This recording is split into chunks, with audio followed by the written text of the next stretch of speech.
राधे राधे दोस्तों। आज की सुबह द्वारका की इस पवित्र धरती पर कुछ अलग ही उम्मीद लेकर आई है। हम अपनी टैक्सी से निकल चुके हैं और आज हमारी जो मंजिल है वो दरबार, जहां स्वयं नागों के देवता विराजमान हैं। यानी हम जाने वाले हैं नागेश्वर ज्योतिर्लिंग। दोस्तों, द्वारका से नागेश्वर का ये रास्ता सिर्फ 15 से 18 किलोमीटर का है, लेकिन ये फासला सिर्फ सड़क का नहीं बल्कि भक्ति से गहरे होते एहसास का है। बाहर देखिए, गुजरात की ये साफ सुथरी सड़कें और दोनों तरफ फैली हुई खुली खेती, ये नजर मन को एक अजीब सा सुकून देती है। टैक्सी में बैठकर जब ठंडी हवा चेहरे को छूती है तो लगता है कि महादेव ने खुद बुलावा भेजा है।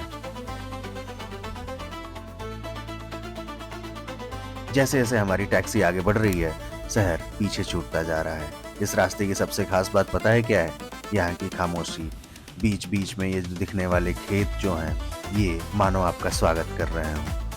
आप जब इस रास्ते से गुजरेंगे तो ध्यान दीजिएगा, यहाँ की मिट्टी में एक अलग सी सौंधी खुशबू है।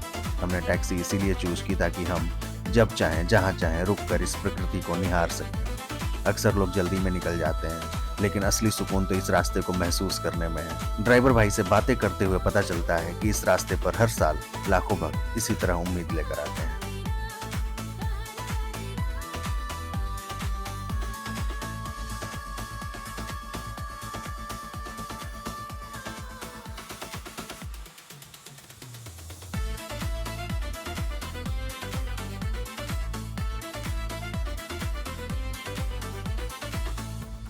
दोस्तों, वो देखिए सामने दूर क्षितिज पर महादेव की वो विशाल प्रतिमा दिखाई देने लगी है।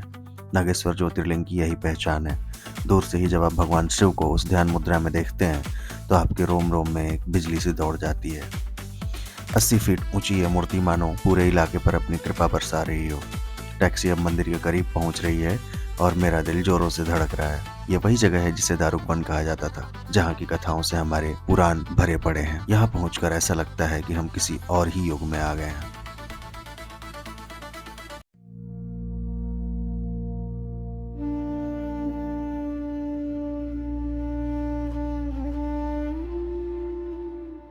तो दोस्तों, अब हम पहुंच चुके हैं नागेश्वर ज्योतिर्लिंग। टैक्सी से उतरते ही जो हर हर महादेव की ध्वनि सुनाई देती है कानों में, वो आपकी सारी थकान मिटा देती है। दोस्तों, ये वही मंदिर है जहां दारू नाम के राक्षस का अंत करके महादेव प्रकट हुए थे। यहाँ के गर्भगृह में जो शिवलिंग है वो थोड़ा नीचे स्थित है। जब आप वहाँ बैठकर ध्यान लगाते हैं तो आपको एक अलग तरह की वाइब्रेशन महसूस होगी। कहते हैं यहाँ दर्शन करने से इंसान हर तरह के डर और विष यानी पॉइजन से मुक्त हो जाता है। मंदिर की बनावट, वो शांत माहौल और श्रद्धालुओं की आंखों में वो आंसू, ये सब देखकर लगता है दुनिया में भक्ति से बड़ा कुछ नहीं है। दोस्तों, नागेश्वर ज्योतिर्लिंग में मर्यादा का बड़ा महत्व है। अगर आप सिर्फ दर्शन करने के लिए जा रहे हैं तो आप अपने नॉर्मल कपड़ों में जा सकते हैं, लेकिन अगर आपको गर्भगृह में जाकर स्वयं अभिषेक करना है तो यहाँ एक स्ट्रिक्ट ड्रेस कोड है। पुरुषों यानी मेंस के लिए धोती पहनना अनिवार्य होता है। आप शर्ट या टी शर्ट पहनकर अंदर नहीं जा सकते हैं। आपको ऊपर से एक उपरना यानी दुपट्टा लेना होता है और महिलाओं के लिए साड़ी या सूट पहनना अनिवार्य है। अगर आप धोती साथ लेकर नहीं आए हैं तो भी चिंता की कोई बात नहीं है। जैसे ही आप मंदिर में गर्भगृह के लिए सामान लेते हैं यानी अभिषेक का जो सामान लेते हैं, तो मंदिर के अंदर ही आपको धोती मिल जाती है। उसमें आपको कुछ चार्जेस जो पूजा सामग्री के रूप में ही लिए जाते हैं, उसी में आपकी धोती के चार्जेस भी इंक्लूड होते हैं। इसके अलावा आप मंदिर के बाहर या अंदर से भी धोती रेंट पे भी ले सकते हैं। गर्भगृह में प्रवेश करते वक्त आपका शुद्ध होना और इन नियमों का पालन करना महादेव के प्रति हमारा सम्मान दर्शाता है। अब बात करते हैं सबसे जरूरी जानकारी की, अभिषेक। अगर आप महादेव का जलाभिषेक या दुग्ध अभिषेक करना चाहते हैं तो कोशिश करें कि आप सुबह जल्दी पहुंचिए। जो मंदिर खुलने का समय होता है वो सुबह 5 बजे खुल जाता है मंदिर और रात 9 बजे तक खुला रहता है। मुख्य रूप से सुबह 6 बजे से लेकर दोपहर 12:30 बजे तक अभिषेक किया जाता है। इसके बाद महादेव का श्रृंगार होता है। सुबह की आरती और शाम की आरती लगभग 7 बजे का दृश्य इतना भव्य होता है कि आपकी आंखें नम हो जाएंगी। तो अगर आप कभी भी नागेश्वर ज्योतिर्लिंग पहुंच रहे हैं तो इन टाइमिंग्स का ख्याल जरूर कीजिएगा। तो दोस्तों, दर्शन हो गए और सच कहूं तो मन अभी भी वहीं अंदर बैठा है। नागेश्वर महादेव के चरणों में बैठकर जो शांति मिली है वो शहर की भीड़ भड़क्का में कभी नहीं मिल सकती। आज का ये टैक्सी का सफर, ये रास्ते और अंत में महादेव का ये दिव्य रूप, सब कुछ एक सपने जैसा लग रहा है। दोस्तों, अगर आप द्वारका आ रहे हैं तो सिर्फ 2 घंटे निकाल कर यहाँ ज़रूर आइएगा। ये 15 किलोमीटर आपकी सोच बदल देंगे। अब हमारी टैक्सी हमें वापस ले जाएगी, लेकिन हम अपने साथ लेकर जा रहे हैं महादेव का आशीर्वाद और ये कभी ना भूलने वाली यादें। तो दोस्तों, अब हम निकल रहे हैं नागेश्वर ज्योतिर्लिंग से और जो हमारी नेक्स्ट मंजिल है वो है बेट द्वारका।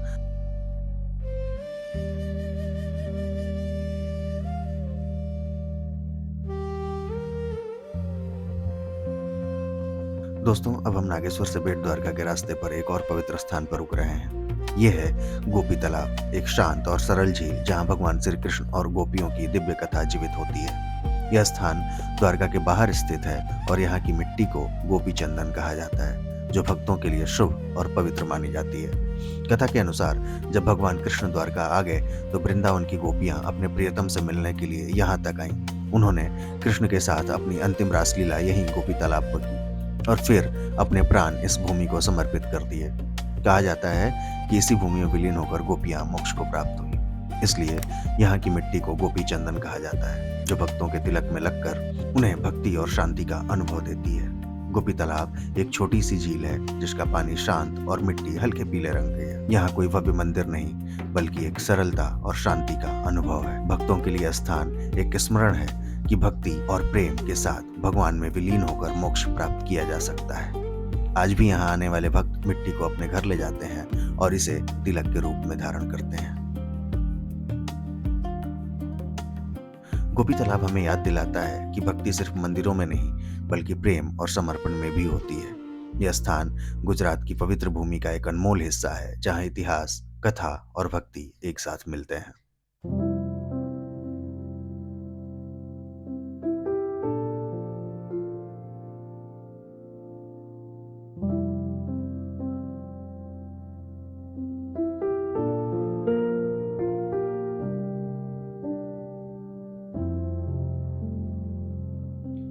तो दोस्तों, अब हम अपनी यात्रा को आगे बढ़ाते हैं और नागेश्वर के दर्शन के बाद गोपी तालाब की पवित्र भूमि को देखकर अब हम फिर से आगे बढ़ते हैं बेट द्वारका की ओर, जो है समुद्र के उस पार।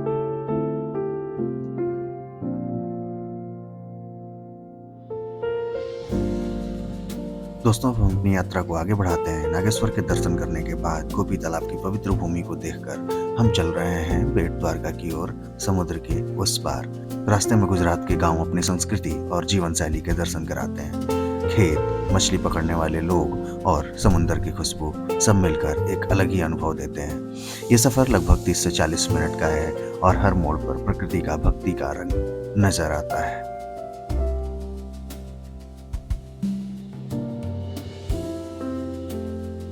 पुराणों के अनुसार बेट द्वारका वही स्थान है जिसे श्री कृष्ण का असली घर कहा जाता है और श्री कृष्ण अपनी पत्नी रुक्मिणी के साथ यहीं रहते थे। महाभारत और भगवत पुराण में इसका उल्लेख मिलता है। भक्तों के लिए यह स्थान द्वारका नगरी से भी अधिक पवित्र माना जाता है, क्योंकि यह श्री कृष्ण का निजी गृह था। यहाँ प्रार्थना करने से भक्तों को कृष्ण के साथ एक गहरा संबंध महसूस होता है। दोस्तों, हमारी यात्रा में अब एक नया और बहुत बड़ा एडिशन हो चुका है और इसे कहते हैं सुदर्शन सेतु। इसको पहले सिग्नेचर ब्रिज कहा जाता था। ये ब्रिज ओखला मेनलैंड को बेट द्वारका आइलैंड से जोड़ता है। यहाँ इस ब्रिज के बारे में चलिए मैं आपको कुछ बताता हूँ। इस सुदर्शन सेतु जो है ये इंडिया का सबसे लंबा केबल स्टेड ब्रिज है, जिसकी कुल लंबाई लगभग 2.32 किलोमीटर है। इसका उद्घाटन प्राइम मिनिस्टर मोदी ने 25 फरवरी 2024 को किया था। इस ब्रिज के फुटपाथ पर भगवत गीता के श्लोक लिखे हुए हैं और भगवान कृष्ण की तस्वीरें बनी हुई हैं, जो इस सफर को बहुत ही स्पिरिचुअल बनाती है। ब्रिज के ऊपर सोलर पैनल्स लगे हैं जो लगभग 1 मेगावाट बिजली जनरेट करते हैं, जिससे ब्रिज की लाइट्स चलती हैं। तो दोस्तों, अब हम निकल रहे हैं इंजीनियरिंग मार्बल के सामने से। ये है सुदर्शन सेतु। पहले बेट द्वारका जाने के लिए सिर्फ बोट यानी नाव का ही सहारा था, लेकिन अब ये विशालकाय ब्रिज हमें सीधा कृष्ण की नगरी से जोड़ता है।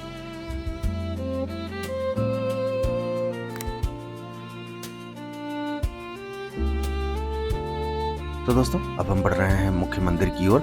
हमने अपनी टैक्सी से उतरने के बाद वहां से लिया ऑटो और ऑटो से अब हम पहुंच रहे हैं मुख्य मंदिर की ओर। यहाँ के द्वारकाधीश का मंदिर लगभग 500 साल पुराना है, जिसे वल्लभाचार्य जी ने बनवाया था।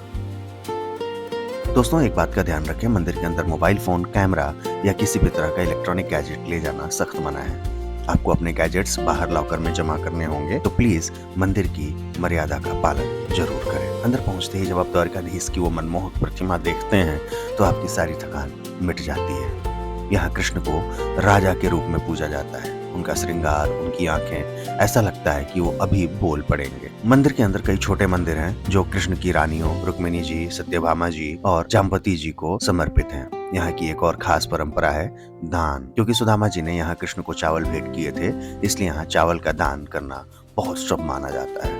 आप मंदिर के बाहर से या अंदर से भी चावल लेकर भगवान को अर्पण कर सकते हैं। माना जाता है कि यहाँ से कोई खाली हाथ नहीं लौटता। मंदिर की जो टाइमिंग्स होती हैं दोस्तों, सुबह 9 बजे से लेकर के दोपहर 1 बजे तक और फिर शाम 3 बजे से लेकर रात 9 बजे तक होती हैं। दोपहर में मंदिर बंद रहता है, तो प्लानिंग आप अपनी उसी हिसाब से करें। तो दोस्तों दर्शन करके जब हम मंदिर से बाहर आते हैं तो मन में एक अजीब सा संतोष भर जाता है। आज हमने एक ही दिन में महादेव यानी नागेश्वर ज्योतिर्लिंग, उनके परम मित्र कृष्ण, भेंट द्वारका दोनों के दर्शन कर लिए। तो दोस्तों अभी हम जा रहे हैं उस स्थान की तरफ जहाँ पे पहले नाव यानी बोट से जब हम आते थे तो जो रास्ता था वो कैसा था, वहाँ पे बोट्स कैसी लगी हैं, और अभी भी वहाँ पे नौका विहार होता है, यानी आप उन नाव में बैठकर समुद्र की थोड़ी सी यात्रा कर सकते हैं, जिसे वहाँ के जो नावक हैं वो चंद पैसों में करवाते हैं। तो अगर आप आते हैं भेंट द्वारका तो इस घाट की तरफ जरूर आइएगा, और अगर आपको पसंद है नाव पे घूमना तो आपको बहुत मजा आने वाला है। दोस्तों अब मैं आपको कुछ ओखा पोर्ट के बारे में जानकारी देता हूँ। ये एक प्राचीन और पवित्र स्थान जिसका उल्लेख महाभारत में भी मिलता है। यहीं से शुरू होती है भेंट द्वारका की नाव यात्रा। नाव में बैठते ही समुद्र की लहरों का शोर, हवाओं की ठंडक और भक्तों के गीत एक अलौकिक अनुभव देते हैं। लगभग 15 से 20 मिनट की यात्रा हमें ले जाती थी भगवान श्री कृष्ण के असली गृह यानी भेंट द्वारका तक। ये सफर एक सामुद्रिक राइड नहीं बल्कि भक्ति, इतिहास और प्रकृति का संगम है।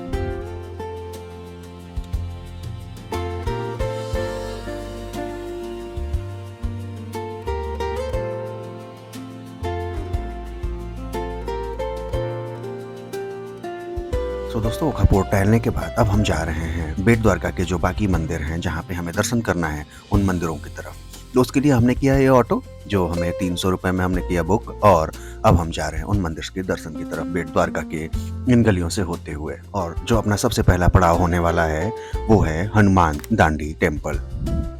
इस टेम्पल का इतिहास और इसकी कथा इतनी अद्भुत है कि ये सबसे यूनिक माना जाता है। ये मंदिर दुनिया का वो एकमात्र स्थान है जहां हनुमान जी अपने पुत्र मकरध्वज के साथ विराजमान हैं। तो दोस्तों ये कथा तब की है जब रामायण का युद्ध चल रहा था। मेघनाथ की मृत्यु के बाद रावण ने अपने भाई अहिरावण, जो पाताल लोक का राजा था, उसको बुलाया। अहिरावण ने अपनी माया से भगवान राम और लक्ष्मण जी का अपहरण कर लिया और उन्हें पाताल लोक ले गया। हनुमान जी जब उन्हें बचाने पाताल लोक पहुंचे तो द्वार पर उन्हें एक विशाल काय वानर दिखा जो बिल्कुल उन्हीं की तरह शक्तिशाली था। दोनों के बीच भयंकर युद्ध हुआ, लेकिन कोई किसी से हार नहीं रहा था। अंत में हनुमान जी ने हैरान होकर पूछा, तुम कौन हो? उस वानर ने जवाब दिया, मैं हनुमान का पुत्र मकरध्वज हूँ। हनुमान जी हैरान रह गए क्योंकि वो बाल ब्रह्मचारी थे। तब मकरध्वज ने कथा सुनाई, जब आप लंका दहन करके समुद्र के ऊपर से उड़ रहे थे तब आपके शरीर का पसीना यानी स्वेट एक बूंद बनकर समुद्र में गिरा। उस बूंद को एक मकड़ी जायंट क्रोकोडाइल ने पी लिया और उसी से मेरा जन्म हुआ। हनुमान जी ने उसे गले लगाया, लेकिन मकरध्वज ने कहा, मैं आपका पुत्र हूँ लेकिन इस द्वार का पहरेदार भी, इसलिए मुझे अपने कर्तव्य के लिए सबसे पहले आपसे लड़ना ही होगा। हनुमान जी ने उसे युद्ध में हराकर बंधक बना लिया और अंदर जाकर अहिरावण का वध किया और राम लक्ष्मण जी को मुक्त करवाया। दोस्तों अब हम खड़े हैं उस जगह पर जिसे देखकर हर हिंदुस्तानी का सीना गर्व से चौड़ा हो जाए। ये है सुदर्शन सेतु। इंजीनियरिंग का ऐसा कमाल और भक्ति का ऐसा संगम शायद ही कहीं और मिले। मेरे पीछे देखिए फैला हुआ नीला अरेबियन सी और ऊपर ये विशालकाय पिलर्स जिनका डिजाइन स्वयं भगवान कृष्ण के मोर पंख से प्रेरित है। सबसे पहले तो यहाँ का सुकून महसूस कीजिए। ब्रिज पर चलते वक्त जब आप गीता के श्लोकों को पढ़ते हैं और कृष्ण की तस्वीरों को देखते हैं तो ऐसा लगता है मानो आप रास्ते पर नहीं बल्कि भक्ति की एक लहर पर चल रहे हो। यहाँ से भेंट द्वारका का आइलैंड किसी छोटे से स्वर्ग जैसा दिखाई देता है। और भाई इतनी खूबसूरत जगह हो तो फोटो सेशन तो बनता है। अगर आप इंस्टाग्रामर हैं या ब्लॉगर हैं तो सुदर्शन सेतु आपके लिए एक पैराडाइज है। हर एक एंगल से यहाँ एक मास्टरपीस फोटो आती है। हमने तो ढेर सारी फोटोज ली हैं, कभी केबल्स के साथ तो कभी इस नीले पानी के साथ। सच कहूँ तो मेरा मन ही नहीं कर रहा है यहाँ से आगे बढ़ने का, लेकिन अभी तो मंजिल दूर है। इन यादों और खूबसूरत फोटोज को अपने फोन में कैद करके अब हम बढ़ रहे हैं बेट द्वारका से आगे की तरफ।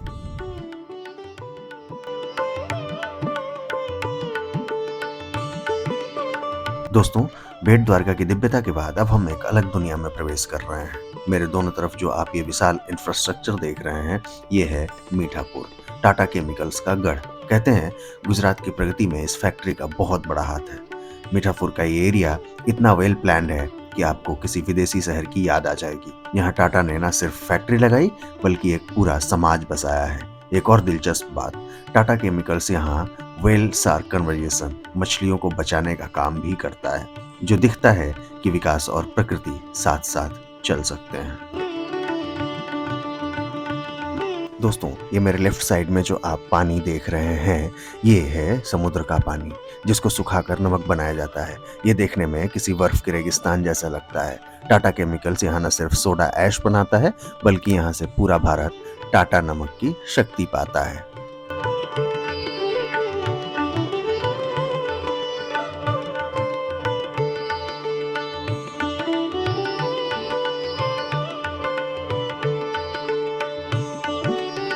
दोस्तों, बेट द्वारका और मीठापुर का टूर करते करते अब भूख लगना तो लाजमी है। अब हम रुक गए हैं द्वारका ओखा हाईवे के एक बहुत ही पॉपुलर स्पॉट पे, वचराज गार्डन रेस्टोरेंट। अगर आप फैमिली के साथ ट्रेवल कर रहे हैं तो ये जगह आपको बहुत पसंद आएगी। यहाँ का गार्डन एरिया और खुला माहौल थकान मिटा देता है। सबसे अच्छी बात यह है कि ये हाईवे पर बिल्कुल ऑन रोड है, तो आपको ज्यादा अंदर भटकने की जरूरत नहीं पड़ती। अगर आप बेट द्वारका से वापस आ रहे हैं या नागेश्वर ज्योतिर्लिंग जा रहे हैं तो यहाँ एक मील ब्रेक तो बनता है। दोस्तों, लंच करने के बाद अब हम डायरेक्ट पहुंचे हैं शिवराजपुर बीच, जो द्वारका से महज 12 से 13 किलोमीटर की दूरी पर है। दोस्तों, ये कोई आम बीच नहीं, इसे मिला है इंटरनेशनल ब्लू फ्लैग सर्टिफिकेशन। इसका मतलब ये है कि ये पूरे देश का सबसे साफ, सुरक्षित और एनवायरमेंट फ्रेंडली बीचेज में से एक है। देखिए, ये नीला पानी और ये सफेद रेत, लगता ही नहीं कि हम इंडिया में हैं।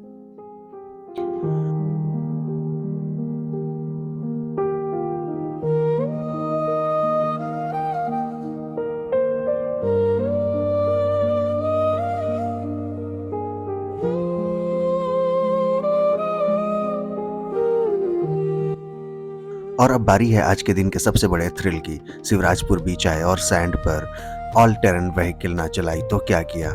ये देखिए मेरी क्वाड बाइक। इनके बड़े और मजबूत टायर्स जब रेत पर घूमते हैं तो एड्रेनल रश डबल हो जाता है। मैंने इसे सैंड ड्यून्स पर चलाया और यकीन मानिए ये अनुभव बिल्कुल फास्ट एंड फ्यूरियस जैसा था।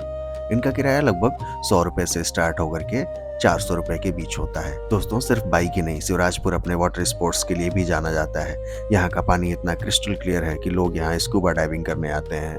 2500 रुपए में आप समुद्र की गहराइयों में कोरल्स और मछलियों को देख सकते हैं। इसके अलावा यहाँ जेट स्काई, पैरासेलिंग और बनाना बोट राइड जैसी काफी एक्टिविटीज हैं। हर एज के ग्रुप के लिए यहाँ कुछ न कुछ खास है।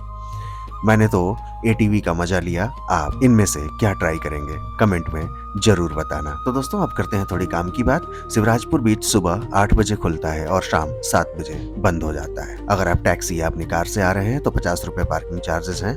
यहाँ चेंजिंग रूम्स और शॉवर्स की सुविधा भी बहुत अच्छी और साफ है, तो आप आराम से पानी में मस्ती कर सकते हैं। दोस्तों, जैसे जैसे सूरज ढलता है शिवराजपुर बीच और भी खूबसूरत लगने लगता है। यहाँ की शांति और ये ठंडी हवाएं सारी थकावट मिटा देती है। शिवराजपुर की ये यात्रा हमेशा याद रहेगी, खासकर वो सैंड बाइक राइड। उम्मीद है आपको ये वीडियो पसंद आ रहा होगा। अगर ये वीडियो पसंद आ रहा है तो इस वीडियो को एक लाइक जरूर कीजिएगा और चैनल को अगर अभी तक आपने सब्सक्राइब नहीं किया है तो सब्सक्राइब जरूर कर लीजिएगा।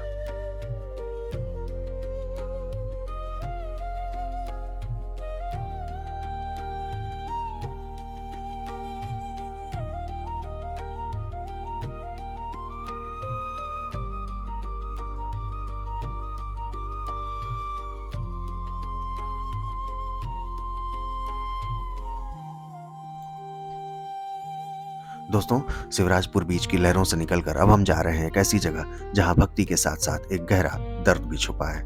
यह है रुक्मिणी देवी मंदिर। द्वारका से महज 2 किलोमीटर दूर ये मंदिर उस प्रेम की निशानी है जो स्वयं भगवान के लिए भी आसान नहीं थी। इस मंदिर को देखिए, इसकी हर एक दीवार, हर एक पत्थर 800 साल पुरानी कहानी सुनाता है। लेकिन क्या आपने सोचा है कि देवी रुक्मिणी, जो कृष्ण की सबसे प्यारी रानी थी, उनका मंदिर मुख्य द्वारकाधीश मंदिर से इतनी दूर क्यों? इसके पीछे है दुर्वासा ऋषि का क्रोध। कहते हैं एक बार कृष्ण और रुक्मिणी दुर्वासा ऋषि को अपने रथ पर बैठाकर ले जा रहे थे। रुक्मिणी जी को प्यास लगी तो कृष्ण ने जमीन से गंगा निकाल दी। रुक्मिणी जी ने पानी तो पी लिया, लेकिन वो दुर्वासा ऋषि से पूछना भूल गई कि क्या वो पानी पिएंगे। बस दुर्वासा ऋषि को इसी बात से नाराजगी हुई और उन्होंने श्राप दे दिया कि तुम अपने पति से दूर रहोगी और ये जगह हमेशा पानी की किल्लत झेलेगी।